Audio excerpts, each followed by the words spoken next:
इबलीस था कौन? इबलीस की नस्ल की इब्तदा जिस जिन से हुई उसका नाम तारानोस कहा जाता है।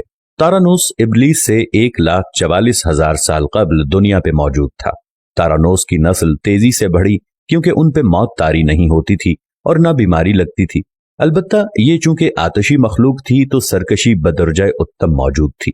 इस जिन्नों की नस्ल को पहली मौत फरिश्तों के हाथों पैदाइश के 36,000 साल बाद आई, जिसकी वजह सरकशी थी। यहां पहली बार मौत की इब्तदा हुई। इससे पहले मौत नहीं होती थी। बाद में चल्पानेस नामी एक नेक जिन को जिन्नात की हिदायत का जिम्मा सौंपा गया और वो ही शाह जिन्नात करार पाए। इसके बाद बामोस को यह जिम्मेदारी दी गई। बामोस के दौर में ही चलेपा और तबलीस की पैदाइश हुई। ये दोनों अपने वक्त के बेहद बहादुर जिन्नात थे और उनकी कौम ने चलीपा को शाशेन का लक़ब इसके शेर के जैसे सर की वजह से दिया। इन दोनों जिन्नात की वजह से सारी कौम कहने लग गई कि हमें उस वक्त तक कोई हरा नहीं सकता जब तक शाशेन और तबलीस हमारे दरमियान मौजूद हैं। इन दोनों की वजह से कौम के जिन्नात आसमान तक रसाई करने लगे और तीसरे आसमान पर जाकर शरारत कराते थे। ऐसे में हुक्म इलाही से फरिश्तों ने उन पर हमला किया और इबरतनाक शिकस्त दी। इसी दौरान जब इजराइल अलैहिस्सलाम को इबलीस ने देखा तो सजदे में गिर गया। इबलीस शुरू ही से एक नडर और ज़हीन बच्चा था। उसमें बाप की बहादुरी और मां की मक्कारी कूट कूट कर भरी हुई थी। उसने मलाइका के साथ जाकर तौबा का बाकायदा ऐलान किया और फिर फरिश्तों से फैज़ इल्म हासिल करने लगा। इल्म हासिल करने और रियाजत का ये आलम था कि पहले आसमान पे आबिद, फिर दूसरे आसमान पे जाहिद, तीसरे आसमान पे बिलाल, चौथे आसमान पे वाली, पांचवें आसमान पे तकी और छठे आसमान पे कबाजान के नाम से मशहूर हुआ। ये वो वक्त था जब ये फरिश्तों को सिखाता था। सातवें आसमान पे इबलीस बुक़्क़ाए नूर में रहा। हफ्त अफलाक के सब मलाइका का मुअल्लिम करार दिया गया। यहां तक पहुंचकर इबलीस ने अपनी आजजी और रियाजत की इंतहा कर दी। कमोबेश इबलीस ने 14,000 साल अर्श का तवाफ किया। यहां उसने फरिश्तों में उस्ताद सरदार अज़ाज़ील के नाम से शोहरत पाई। कमोबेश 30,000 साल मुक़र्रबीन फरिश्तों का उस्ताद रहा। इबलीस के दरसोवाज की मियाद कमोबेश 20,000 साल है। फरिश्तों के साथ क़याम की मुद्दत कमोबेश 80,000 साल है। इबलीस को हुक्म हुआ कि दारोगाए जन्नत रिज़वान की मुआवनत करो और अहले जन्नत फरिश्तों को अपने इल्म फजल से बहरावर करो।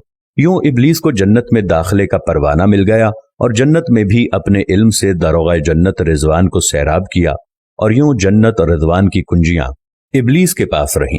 रिवायत के मुताबिक इबलीस 40,000 साल तक ये फर्ज खजानची अंजाम देता रहा। यही वो मकाम आला तरीन जन्नत रिज़वान ही था जहां इबलीस ने पहली बार बादशाहत के ख्वाब देखने शुरू किए।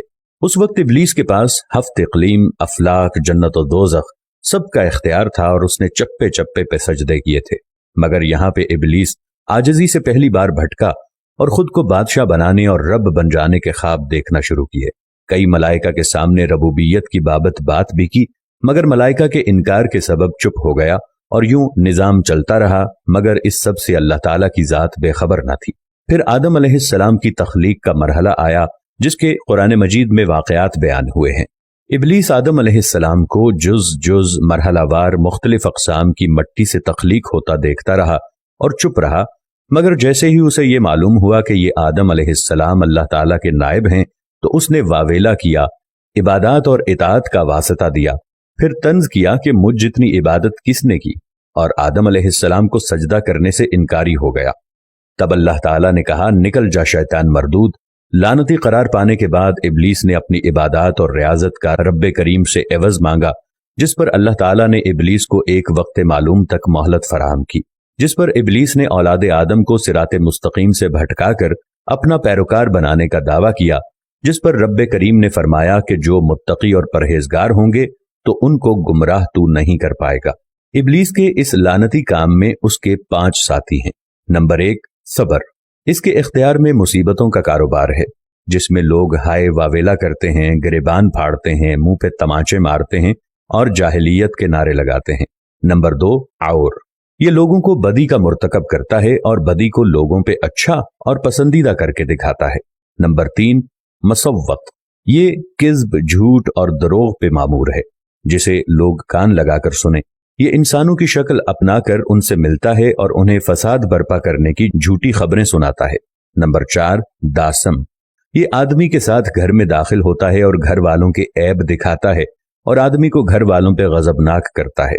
نمبر 5 ذکنیور، یہ بازاروں کا مختار ہے، بازاروں میں آ کر یہ بددیانتی کے جھنڈے گاڑتا ہے، بازاروں میں برائیوں اور فحاشی پہ ورغلاتا ہے۔ ابلیس کا آدم علیہ السلام کو سجدے سے انکار کا جزیہ حسد تھا کہ جس نے اسے مجبور کیا کہ میری جگہ آدم یعنی خاک کو کیوں ملی۔ یہ اس کا جزیہ تکبر اور غرور تھا کہ میں اعلیٰ ہوں، اور اس ایک سجدے کے انکار کی بات نہیں تھی، بات اطاعت سے سرکشی کی تھی، شرک کی تھی۔ ابلیس نے دل میں خود کو رب مان لیا تھا۔ اسی شرک عظیم کی بدولت ابلیس تا قیامت رسوا و لعنتی ٹھہرا اور اولاد آدم کو بھٹکانے کے لیے آزاد قرار پایا۔